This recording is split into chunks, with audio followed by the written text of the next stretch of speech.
in most of the Christian traditions, there is a reliance upon reason to try to explain the existence of God, and when that's not possible, at least to study the mystery of God from the perspective of a metaphysics that actually comes more from Aristotle than it does from the scriptures. And maybe that's because they didn't have the resources in the late or Middle Ages beginning or end that we have today. There weren't much in the way of books. It was a terrific job to copy them out. So one may wonder what sources the ordinary priests and bishops had to rely on in their understanding of the Christian mystery. And although they did a great job in explaining the Trinity and the Incarnation, the number 1 and 2 of the Christian mysteries, they had language that tended to not do justice to the whole mystery, which is both has a metaphysical aspect, but judged by Scripture, a relational one, which is God's invitation to every individual through the Scriptures and through especially the events, beginning with the Incarnation, that expresses an extraordinary invitation to the human species, all together and one by one, to consent and accept God's invitation to share the divine life and to become, as Paul says, his children and heirs of the kingdom. It raises the question of where is the starting point for theological reflection on these mysteries. And this has been, according to a distinguished Greek Orthodox theologian of our time, in his book, Person and Eros. His name is Father Yannaros, if I'm pronouncing it correctly. And his thesis in this book is that the real division between Eastern and Western Christianity is one of a profound, distinct starting point for theological reflection that is deeply embedded in the culture of the East. And in his analysis, the West, for good reasons, but question arises, were they adequate, or are they adequate? Chose the metaphysics of Aristotle as the starting point for understanding the anthropology of humans and the transmission of the faith of the apostles. Whereas the Greeks, and based on the Greek fathers of Gregory of Nyssa especially, and Maximus the Confessor, and the emphasized the scriptural basis for theology, and it's there that the Trinity is revealed, not through philosophical metaphysics, however valuable that may be as a way of looking at reality. But is it the best starting point? And the thesis of Father Yannaros emphasizes the fact that the Greeks had deliberately rejected the approach of the West, and they can never be brought together in unity while the West, maintains its starting point in the metaphysics and anthropology of the great pagan philosopher.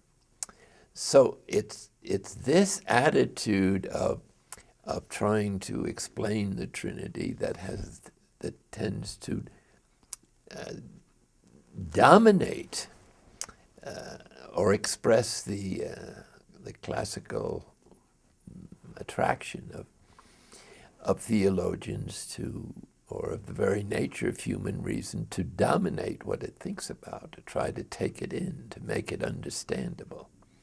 Whereas in the Greek approach, maintained in their liturgy better than we've done in the West, is the mystery of God that can only be revealed through symbols. And this is the meaning of the icon, that somehow transmits the experience of God rather than the thought of God. So thinking tries to dominate God and bring the divine mysteries into our capacity to understand or comprehend them, whereas the Eastern fathers of the Church insisted on the experience itself as the communication of God, based on the fact the Trinity is not revealed in philosophy but in the Scriptures.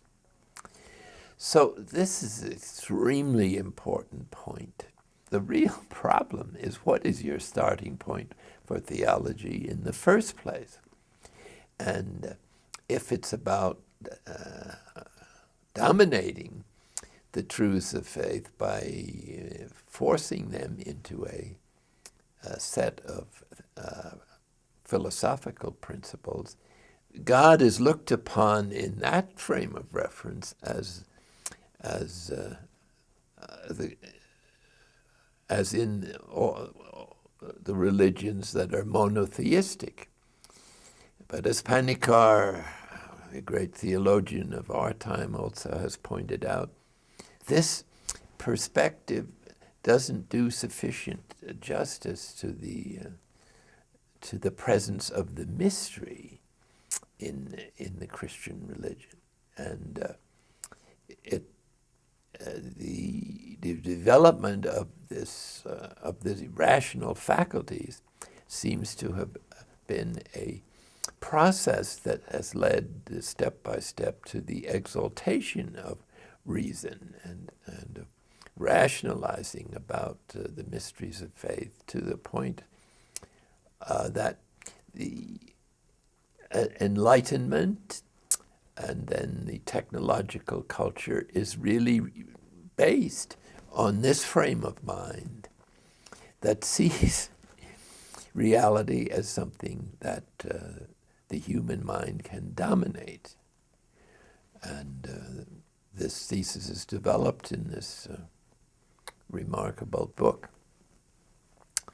So to resolve the problems that are now besetting the world without giving enough transformation of the starting point for the discussion, can it possibly solve the questions of our time, which are the result of an over-identification with a philosophical or metaphysical approach, or the capacity of reason to explain and convince people of the faith, the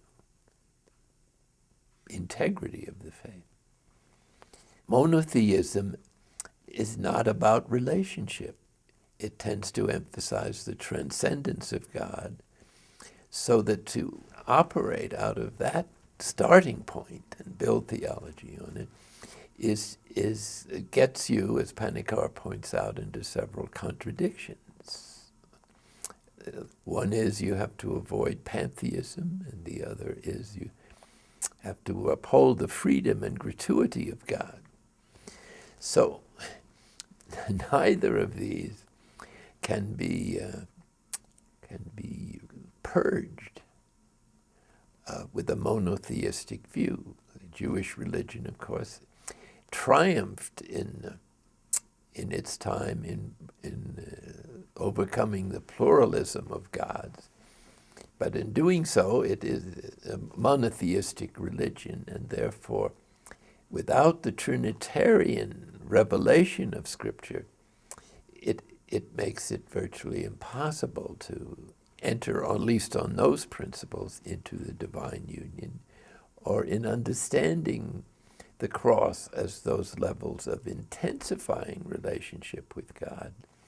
But it certainly means that the Eastern approach needs greater study and research by the Western theologians and authority. And I think this is happening with the introduction of interreligious dialogue. But at some point that's going to challenge, because this approach is so deep that, as it's pointed out in this book by the Anaros, that the whole development of the culture of Europe and the Western world is rooted in this starting point, and in the principle that of domination over nature rather than service and relationship. So it's an extremely important issue that as you listen to the differences, it's as though they're talking about something that they really haven't recognized to be the real problem. Mm-hmm. It's not about this or that doctrine so much as the whole theological program rooted in the metaphysics of Aristotle, mm-hmm. or in the revelation of Scripture. So this is the great issue. Are we going to start out our reflections with a philosophical model that leads to absolutes or abstract attributes? In other words, to scholastic philosophy belongs those insights into God, or as omniscience and everywhere and all-powerful and transcendent.